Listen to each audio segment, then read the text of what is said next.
morning, folks. Welcome to the channel, Rockin' the Country. Welcome back if you've been here before. Many of you have. I'm Don. We're in our 8th year of doing non-pop country music reactions. Bluegrass, Western, folk, Cajun, red dirt, all the above. All that stuff is under the, well, certainly traditional country music. I do that predominantly. But all of the other genres are under the country music umbrella, in my opinion. George Jones's I'm a Survivor. It was a gift from GW, otherwise known as George Woodruff. So to separate the two Georges, GW made a gift to the channel for me to do this one. So thank you, George, for this gift and the request. And GW, George Woodruff, his favorite artist, you may have guessed by now, if you've been following the channel for the last couple of months, is George Jones, hands down. So it had been Elvis, he told us.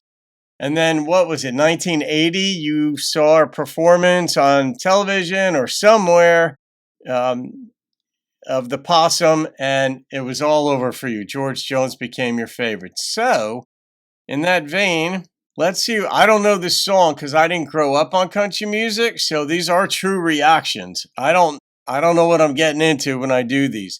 Occasionally, I'll know a song that you guys request, and I call it a review.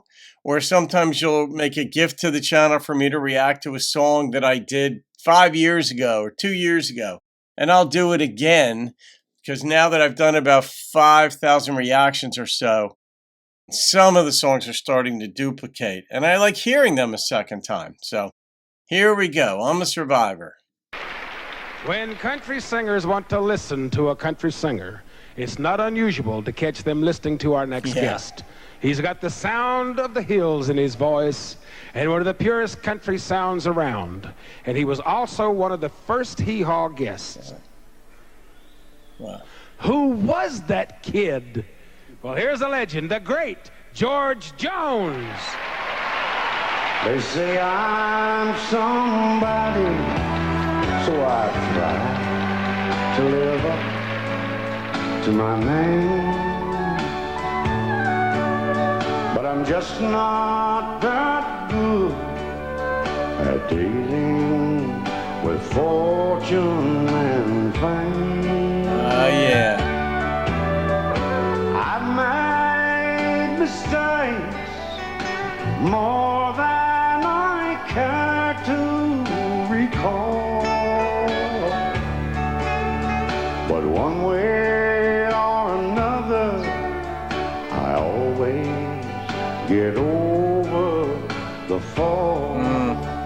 The other people get over it though. I'm a survivor, I pay my dues.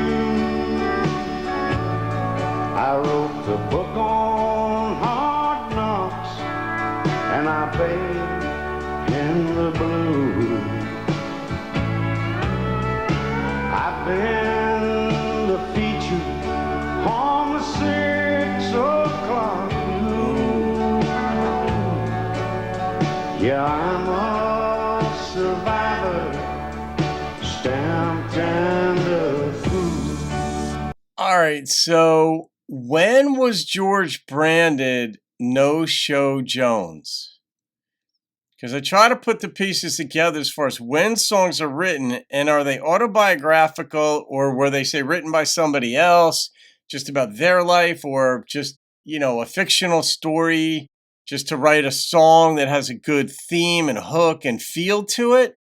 Because this sounds awfully autobiographical to me. I just don't know when he had his problems, to where he started alienating fans due to drinking and so on. But this sure sounds like he'd already had that. Like, I'd been the feature on the 6 o'clock news.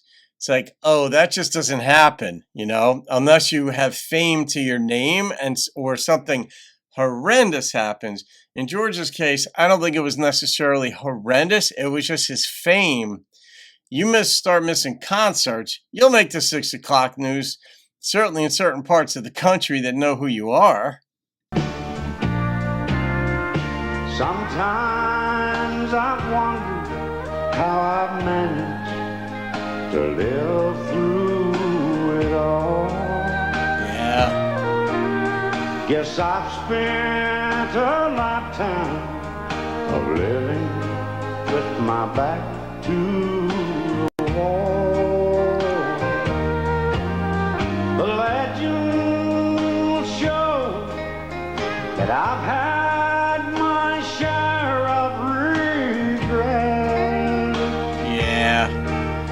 But as long as I'm breathing, you ain't heard the last of me. Yeah, I'm a survivor. I'm just like you, doing my best. He's coming clean. With a hand that I drew. Yeah. Just playing the part, Lord, I couldn't refuse. Yeah, I'm a survivor, win or lose. Yeah, I'm a survivor, win, draw, or lose. They got a stamp for this. Thank you. Is that the first time he performed that song? That was a come clean song. Why aren't they standing? I guess you're not supposed to. Clark. Roy, have you ever wondered how our writers kept coming up with new jokes week after week after all those years? All right. You know, the thing about George Jones and the endearing quality about any human being is that they admit, they own it, they come clean about it, they don't try hiding it, they'll even sing about it in front of people. And man, there's a vulnerability in that. But he has a repentance in his voice, but he's also got a childlike quality of like, I know I'm making mistakes, but I got to keep going. You know, what are you going to do? I'm going to keep going. All right.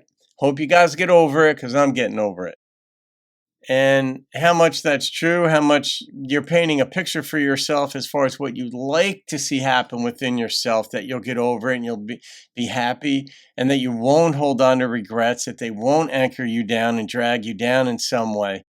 You can't tell. I mean, some people will, Smokey Robinson's Tears of a Clown. You could put on a happy face out there to people, but on the inside, you're being eaten up. And we're, walking contradictions and inner conflict that we people all live with. But when somebody paves the way of honesty in this regard, you can't help but like him. And that's why he was always able to get up and keep surviving. Because if you no-show enough concerts and then you're just sort of a jerk about it, people are not going to support you. For some reason, police just popped into my head too. When you give an attitude to a cop, they're not going to work with you. They're human beings. All human beings kind of like a certain measure of contrition and sort of affability and agreeability. And so when you're kind of chill with a cop, for example, you're much less likely to get a ticket. And, depending on what, up here in New Jersey, if you're in a 65 into an 80, you're not going to get pulled over. They let us speed up here because there are far too many people doing 90. But if you're a jackass and for some reason a cop pulls you over for any reason, you got an attitude, you're getting a ticket. It's that simple, because people don't like nasty, mean, uncooperative people. For a performer like George Jones, cooperation comes in the form of, here I am, I screwed up, I'm going to keep going on. And he's got that boyish, childlike quality to him that keeps you hanging in there with him, not just because he was repentant and revealed that he's aware of his issues, but that he's trying, and he's trying to do more and get better. But he's still got, at times, like not quite a Benny Hill type lecherous look to him or grin, but not about what he's done, because I know he felt the pain of that. But he kept going. He kept trying. He wasn't real at the beginning of the song. I'm not real good at this fame thing, and which makes sense. You know, Mike Tyson, when he was king of the world at age 19 or 20, how could you be prepared for that, even at an older age? You know, if somehow for me, I became known worldwide or in some big public space, I'm more mature. I'm, closer to death, obviously, than I was when I was 40. I'm 63 now. And, I've got my views on things and I'm comfortable with them by and large. So, and I'm comfortable with them myself. I don't, there are things I could be better at, but I've worked on a lot of things in the course of my lifetime. So I tend to get along very well with people. I know who I am. I know how I want to be in this world, and I generally am that way. But even with all that dissected, with all that thought, philosophical, psychological, sociological thought, and experiences that I've had in life, I still don't know how I would be on a worldwide stage. Because until you experience something, you're not very good at it. You only find out after the fact. And George sort of found out, and the trappings of wealth and women and booze and all those sorts of things. You're like, all right. Mark, I think it was Twain who said it's easier to stay out than to get out.